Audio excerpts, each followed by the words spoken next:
쉼터 가족 여러분 안녕하십니까? 쉼터지기 김덕희 목사입니다. 오늘은 전도서 5장 1절부터 7절까지고요. 4장에 이어서 어떻게 사는 것이 지혜로운 인생인가?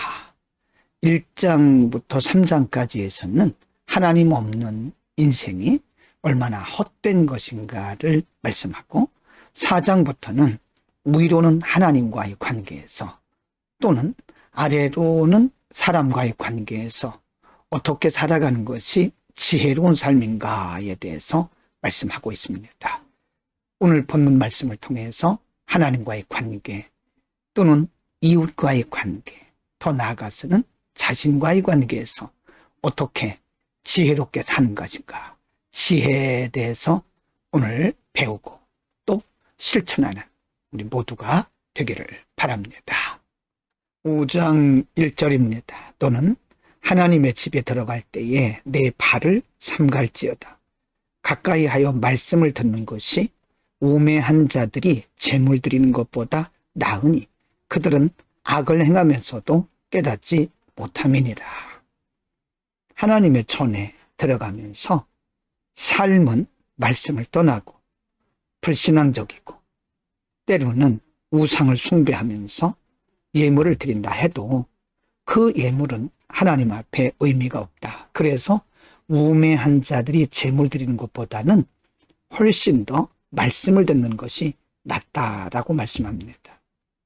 재물을 드리는 것이 중요한 것이 아니라 우리가 하나님 말씀 가운데 바로 사는 게 중요하죠. 5장 2절 3절입니다. 2절 너는 하나님 앞에서 함부로 입을 열지 말며 급한 마음으로 말을 내지 말라. 하나님은 하늘에 계시고 너는 땅에 있음이니라. 그런즉 마땅히 말을 적게 할 것이니라. 3절 걱정이 많으면 꿈이 생기고 말이 많으면 우매한 자의 소리가 나타나느니라. 우매한 자의 삶은 스스로 자기의 말을 많이 한다는 거죠. 그래서 솔로몬 왕을 통해서 말씀하시기를 하나님 앞에서 함부로 입을 열지 말고 급한 마음으로 말을 내지 말라라고 말합니다. 인간은 여전히 어리석고 우매하기 때문에 하나님의 말씀 듣고 말씀 앞에 잠잠하는 것이 지혜다. 그런 말씀입니다. 5장 4절부터 7절입니다.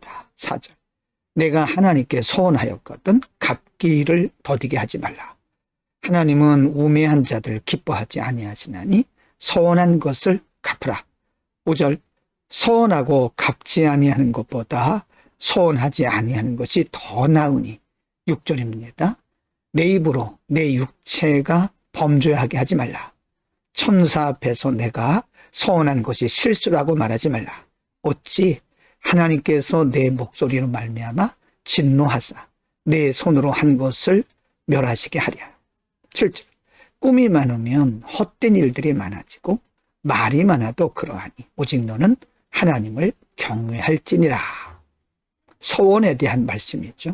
소원을 했으면 하나님 앞에 이러이러하겠다고 약속하고 소원했으면 반드시 소원을 갚으라 그 말씀입니다. 소원하고 소원을 갚지 아니하면 스스로 속이는 것이 되고 하나님을 만홀히 여기는 것이 되기 때문에 그런 것입니다.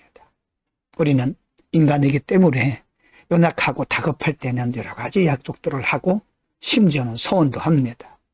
우리가 다급하기 때문에 그런 것이 있지만 그러나 우리는 어떤 경우라도 하나님 앞에 약속하고 소원한 것은 갚는 것이 하나님 앞에 신실한 모습이라는 것입니다. 물론 인간이기 때문에 상황에 따라서 약속하고 못 지킬 수도 있지만 성경에 우리에게 말씀하고 있는 것은 하나님 앞에 신실하라. 하나님 앞에 함부로 말을 하지 말고 한번 약속을 드렸으면 말을 했으면 갚도록 하라. 하나님 앞에 신실성을 가르치고 있는 겁니다. 오늘은 우매하고 연약하고 그리고 육신에 속해 살아가는 육성을 입은 인간이 하나님 앞에서 때로는 사람 앞에서 어떤 자세를 가져야 되는가, 더 나아가서는 자신에 대해서는 어떤 마음을 가져야 되는가에 대해서 상고를 했습니다. 함부로 말을 하지 말라고 하는 것은 인간이 실수가 많기 때문에 그런 거죠. 하나님의 말씀 앞에 우리가 겸손히 잠잠히 기다리는 것, 하나님의 말씀을 제쳐놓고 말하는 것은 위험하다는 거죠. 그래서 하나님 앞에, 하나님 말씀 앞에 우리 자신을 내려놓고 겸손히 하나님의 말씀을 청종하라 하는 것이고요. 말을 하지 말라는 것은 아니죠. 인간이 어떻게 말을 하지 않고 살 수 있겠습니까?만은 하나님 앞에서 말을 많이 하지 말라는 것은 헛된 말, 내가 지키지 못한 그런 약속들을 하지 말라는 거죠. 하나님은 언제나 신실하시고 하나님은 우리의 성실성을 원하시기 때문에 그런 것입니다. 물론 인간이 어떻게 100% 하나님 앞에서 자신이 약속한 것을 다 지킬 수 있겠습니까?만은 성경이 우리에게 말씀하고 있는 것은 함부로 하나님 앞에 이렇게 저렇게 말해놓고 그 약속을 어기지 말라 그런 겁니다. 내 생각대로, 내 뜻대로, 내 편리할 대로 약속해놓고 내가 그 약속을 어기는 것은 어쩌면 하나님을 만홀히 여기는 모습일 수도 있다. 그런 말씀이죠. 서원에 대해서도 말씀했고요. 성전에 들어갈 때 말을 많이 하지 말라는 말씀도 했습니다. 우리는 우리의 중심을 잘 지키면서 하나님의 말씀 붙들고 정직하게, 성실하게 살 수 있기를 바랍니다. 기도하겠습니다. 은혜로우신 아버지, 우리의 어리석음과 우매함을 용서하시고 하나님의 말씀을 통해서 지혜와 지식을 얻게 하시고 성실하신 하나님 앞에, 신실하고 완벽하신 하나님 앞에 우리가 최선을 다해서 우리의 성실성을 드러내고 하나님의 말씀대로 살기를 애쓰는 정직함과 열정이 늘 살아있게 하여 주옵소서. 내 편리할 대로 말하고 내 편리할 대로 약속을 어기는 우매한 자가 되지 않게 하옵소서. 예수 그리스도의 이름으로 기도드립니다. 아멘.